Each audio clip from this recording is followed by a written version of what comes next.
Alors pour commencer la messe entrepreneuriale, j'ai tenu à vous présenter cet objet qui est banal, n'est-ce pas? C'est quoi ça? Un stylo. Voilà. Qui veut vendre les stylos? Qui aimerait avoir pour projet vendre les stylos? Non, vendre. Les sont fabriqués. Vous n'êtes pas d'un bon pays. Vendre les stylos. Qui souhaiterait vendre les stylos? Ouais, que très peu de personnes lèvent la main, n'est-ce pas? Parce que la plupart se disent ou se dit, ce n'est pas assez innovant. Comment on va dire qu'il vend les stylos? C'est quoi ça? Il faut qu'on dise que je suis quelqu'un qui fait dans les BTP. Je construis des immeubles. Je suis en train de mettre en place un drone qui va être une innovation technologique. Je veux fabriquer des voitures. Parce que quand on montre le stylo comme ça, on dit non, le stylo c'est quoi? Et c'est la première erreur, surtout dans notre environnement. Il est plus facile de vendre les stylos que d'être community manager. Il y a combien de community managers dans la salle? Vous ne voulez pas lever la main, n'est-ce pas? Ok. Tous les gens vous voient en ligne. Community manager, gestionnaire de page, marketing digital. Maintenant, on dit lever la main ou ne levez pas. Ok. On vous suit en ligne, on va commenter vos posts. Il est plus pertinent pour vous de vendre les stylos que de faire le bavardage que vous faites sur Internet. Parce que votre bavardage là va vous rendre fou pour les plus chanceux. Les plus chanceux vont finir fous. Et je vais vous dire pourquoi c'est plus intéressant de vendre des stylos comme celui-ci. Tu vas me prêter ton agenda. Alors, pourquoi j'ai choisi ce stylo? C'est parce qu'il est assez intéressant. Nous sommes dimanche, la rentrée commence demain. Et ce stylo-ci peut faire des merveilles à l'école. Pour une raison qui est simple. Alors, nous sommes à la messe entrepreneuriale. Je vais écrire bonjour.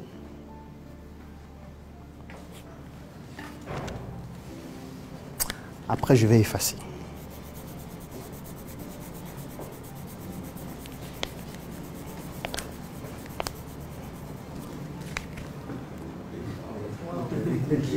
Intéressant, n'est-ce pas? Qui veut vendre les stylos?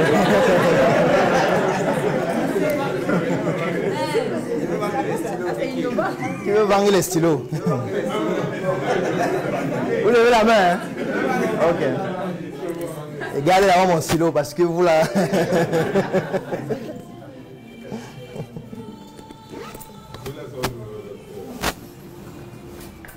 Voilà ce qui nous tue. On veut aller au champ, cultiver. On veut élever les poulets, les porcs. On veut vendre les casques, les téléphones. Alors qu'il y a des choses simples, très simples. Et comme c'est simple, c'est donc plus simple à commercialiser. Mais personne ne veut vendre ça. Personne ne s'intéresse à ça. Parce qu'on se dit, ce n'est pas à mon niveau. J'ai quand même beaucoup fréquenté, donc je ne peux pas me permettre de vendre ce genre de produit. On va se moquer de moi. Et ça, c'est la première erreur que moi j'ai commise. Et je ne vous recommande pas de commettre la même erreur. Parce que moi, le problème que j'ai quand je me lance en entrepreneuriat, c'est que je suis médecin. Donc, vous savez que j'ai fréquenté comme vous. J'ai fini l'école, je suis allé en fac de médecine, j'ai fait 7 ans. Et le problème en fac de médecine, c'est qu'on te bourre le cerveau, on te fait croire que tu es intelligent. Ce qui fait que quand tu sors de la fac de médecine, tu crois que tu es intelligent. Au-delà de croire que tu es intelligent, tu crois que tu es plus intelligent que tous les autres. Parce que nous, on nous fait comprendre que tu es un médecin, tu soignes le corps humain. Ça veut dire que celui qui balaie la route, il est qui devant toi? Rien. C'est ça qu'on nous apprend en fac de médecine, même inconsciemment. On te fait comprendre que tu es une élite dans la société. Et du coup, moi, je suis sorti de la fac de médecine avec cette image de moi-même. Et mes collègues, c'est pire. Donc, ce qui fait que quand je discutais avec quelqu'un qui me disait qu'il est comptable, je dis, bon, c'est pas mal. La comptabilité, bon. Tu t'en sors quand même. Parce que pour moi, tant que tu ne faisais pas la médecine, c'est que ce que tu fais, ça n'a pas de valeur. Du coup, avec cette conception, j'ai donc décidé de me lancer en entrepreneuriat et du coup, j'ai rencontré le même problème que vous avez rencontré tout à l'heure quand j'ai posé la question. Est-ce qu'un médecin va vendre les stylos? Non. Impossible. Il faut qu'il révolutionne le système de santé. Voilà le type de réflexion qu'il a. Comment faire pour changer le système de santé? Comment faire pour éradiquer le paludisme? Vous voyez, dans les médias, tous les jours, on parle de ça. Éradiquer le sida. Comment faire pour réduire la prévalence de la tuberculose? Voilà le genre de questions qu'on se pose. Et au final, avec ce genre de questions, la seule chose qui peut t'arriver, c'est que tu vas finir pauvre. Il n'y a pas autre chose. Parce que tu ne peux pas éradiquer le paludisme. Ni la tuberculose, ni aucune maladie. En tout cas, pas seul. D'abord, tu n'as pas les compétences pour le faire parce que ça nécessite des compétences pluridisciplinaires que tu n'as pas. Tu n'as pas les moyens. Tu n'as pas le pouvoir de décision pour pouvoir impacter sur la manière dont le système de santé est géré. En réalité, l'impact que tu as est très faible, très infime. Donc, du coup, tu es en train de te poser des questions qui vont te conduire à des réponses qui ne te produiront aucun résultat intéressant. Sauf que moi, j'étais dans ce piège-là. Et je suis resté dans ce piège pendant 5 ans. Donc, pendant 5 ans, je voulais réaliser des choses exceptionnelles. Les projets qu'on a eus, je ne peux pas expliquer ça à quelqu'un jusqu'à qu'il comprenne.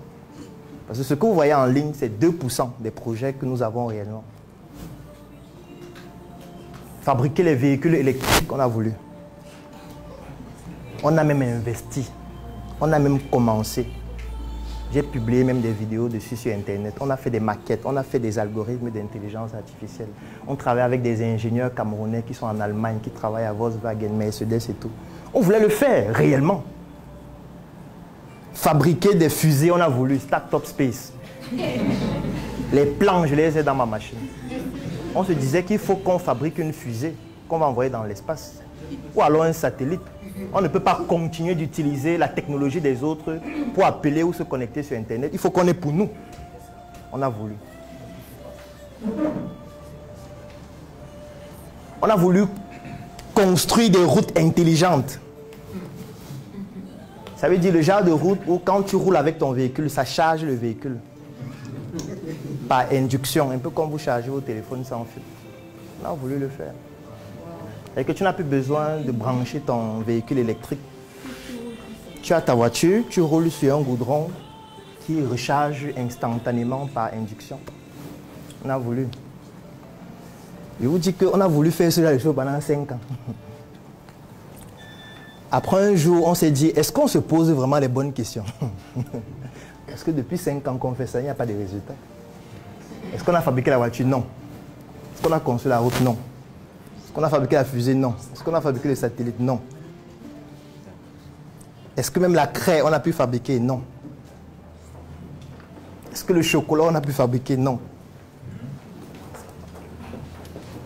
Et on s'est dit, est-ce que finalement, ce ne sont pas les questions qui ne sont pas bonnes?